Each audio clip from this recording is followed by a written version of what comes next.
Hey everyone, how are you? It's later on in the day, about 8:30. Had a good day today, and meaning got test results back. Got a marker test in Natera back that was negative for cancer. So that tests they take the blood itself and they look at the genetic factors. That was negative, and then got my PET scan result back today, and that was good. So I'm in a good place. A lot of times for years, I would dread getting the PET scan result back, and they would see different things in areas and treatments, and everything would a lot of different things, maybe even surgeries would come out of that. So it's a blessing to get a good PET scan result back.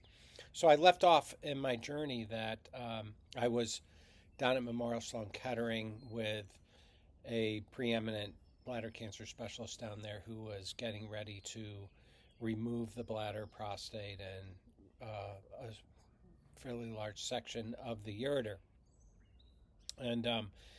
And so I remember hearing about it, learning about it, getting ready for the surgery, and then going the morning of. And I remember my brother was with me and my wife, and we went early, of course, down to New York City, which is about an hour and a half from here. And just how do you process that? When you've got the IV started, you're in your gown in the gurney and getting ready to be wheeled in. That is a surreal feeling, right? Especially for the first time. I mean, when I say 50 surgeries, probably 10 major, maybe eight major, but a lot of overnights, procedures, a lot of stuff with my urinary system, hernias, all kinds of stuff that has gone on. I mean, I just had a procedure a couple weeks ago to redo my nephrostomy tube. So just lots of anesthesia, lots of procedures and surgeries. But this was the first one that I'd ever had. 43 facing major cancer surgery and trying to pray, trying to process what's going on, and then being wheeled in to the operating room. And that's always an interesting experience, right? Because you go in, it's usually a very cold operating room for sterile conditions, and there's screens and techs around everywhere, and the surgeon may not even be in the room at the time, but the anesthesiologist who I had met earlier was there, and the process started, like the oxygen being put in the nose and stretching out the arms, right? And I talked about that for years, how I had been praying, for I have been crucified with Christ, no longer I who live, but Christ who lives in me. It's a Bible verse in Galatians that really talks about that, sort of like dying to myself and then yielding and surrendering my life to God, to Jesus. And anyway, so the operating table is like in the shape of a cross. So I talk about my arms being stretched out and that verse coming to me, and starting to hear things in my spirit and my soul that God was starting to download, I would call it. And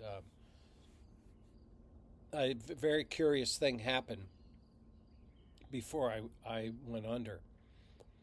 I heard this, I'll call it voice, but it wasn't audible. It was inside. And the voice was, I'm going to take the physical cancer from you.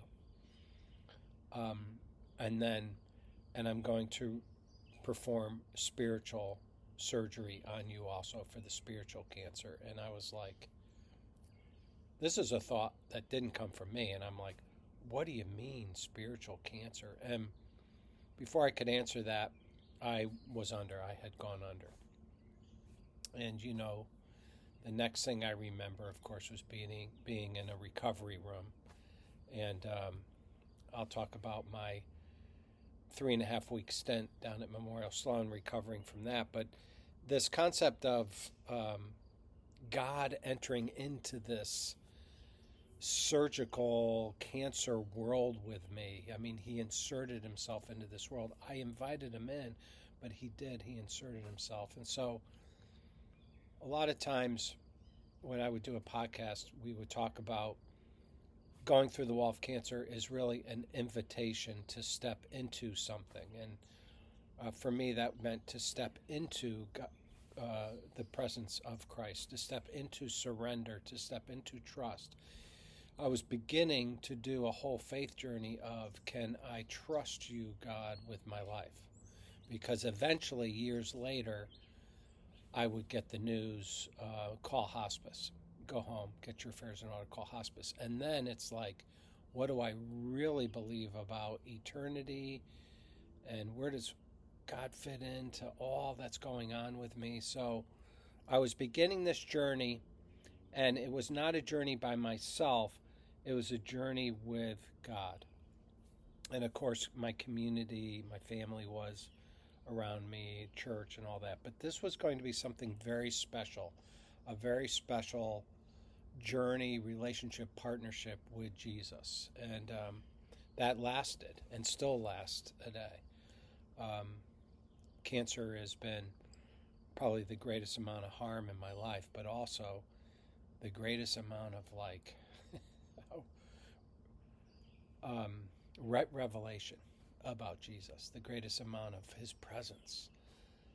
So I guess, even in the darkest valleys, Christ is there. And that's my story, my testimony. Not a preachy kind of guy, but that's my story. But anyway, I hope wherever you are in your journey, you are experiencing peace, you're doing okay, and you're experiencing healing. And I'm going to continue with these videos.